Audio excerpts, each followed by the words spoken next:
Okay, so Municipal Council Ratlam versus Vardichandan another AIR 1988 ची supreme कोर्टाचं judgement आहे. याला public nuisance and sanitation केस असे म्हटलं जातं. काय झालेलं बघा केसमध्ये, fact of the case: the resident of the locality of the Ratlam municipality were severely affected by the open drain, overflow sewage, filth and unbearable stench caused by the nearby slum dwellers. म्हणजे in short स्वच्छतेचा प्रश्न होता. लक्षात येते तुम्हाला?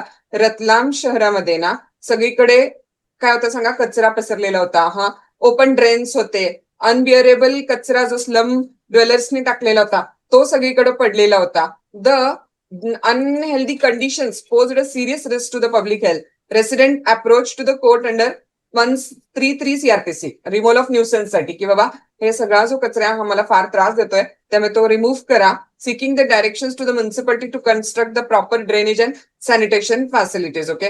Supreme Court, speaking through Justice Krishna Iyer, rejected the municipality defense of lack of financial resources. म्युन्सिपल्टीने आपली बाजू घ्यायला काय म्हणते सांगा, फायनान्शियल रिसोर्सेस नाहीयेत म्हणून आम्ही ते दिलेलं नाहीये सुविधा ऑफ स्वच्छता. The court directed the municipal council immediately construct the adequate public latrine करा, वॉटर सप्लाय प्रोव्हाइड करा, क्लीन ड्रेन द्या, बेसिक सिविक अम्युनिटीज द्या. The court emphasise the statutory obligation relating to public health can not be avoided on economic ground. तुम्ही economic ground वरती public हेल्थला काय करू शकत नाही, तर अवॉइड ऍट एनी कॉस्ट करू शकत नाही तिथं. सो इन शॉर्ट या केसमध्ये प्रिन्सिपल कुठलं आलं बघा, तर मेंटेनन्स ऑफ सॅनिटेशन हा स्टॅट्युटरी काय सांगा तर ड्युटी आहे. एन्व्हायरमेंटल प्रोटेक्शन ही कॉन्स्टिट्युशनल ड्युटी आहे.